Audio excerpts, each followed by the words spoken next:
who administered the oath of office to N. Rangasamy as the Chief Minister of Puducherry on 13th May 2026.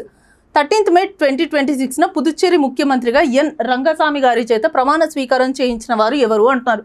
So జనరల్గా CM oath taking ceremony ఎవరు చేయిస్తారు అంటే governor చేయిస్తారు. So మనకి పుదుచ్చేరి అనేది ఒక union territory with a legislative assembly. So ఇక్కడ ఎవరుంటారు, మరి లెఫ్టినెంట్ గవర్నర్ గారు ఉంటారు. So lieutenant governor K Kailasanathan గారు ఓత్ టేకింగ్ సెరమనీ అనేది చేయించడం జరిగిందనమాట. అండ్ ఎన్ రంగస్వామి గారు ఎవరైతే ఉన్నారో ఆయన 5వసారి పుదుచ్చేరికి సీఎంగా ఎన్నికవడం జరిగింది.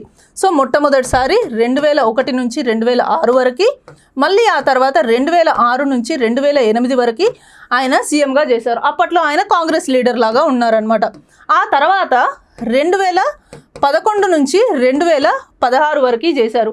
ఈ టైంలో ఆల్ ఇండియా ఎన్ఆర్ కాంగ్రెస్ అనే పార్టీ తరపున ఆయన ఎన్నికవడం జరిగింది. అండ్ తర్వాత మళ్ళీ ఎప్పుడు 2021 2026 వరకు ఆయన ఆల్ ఇండియా ఎన్ఆర్ కాంగ్రెస్ ప్లస్ బీజేపీ అలయన్స్లో సీఎంగా ఎన్నికయ్యారు.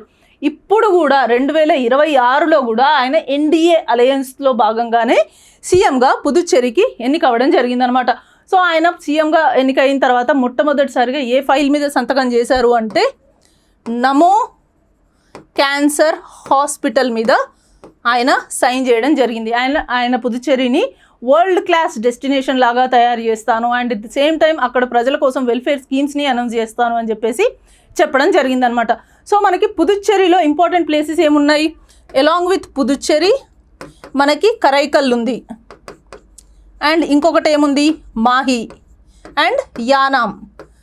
సో ఇక్కడ యానాం గుర్తుంచుకోండి, యానాం నుంచి ఒక తెలుగు వ్యక్తి ఓత్ టేకింగ్ సెరమనీలో పాల్గొన్నారనమాట. సో యానాంని ఒక తెలుగు పర్సన్ రిప్రజెంట్ చేస్తున్నారు అండ్ ఆయన తెలుగులోనే ప్రమాణ స్వీకారం చేశారు.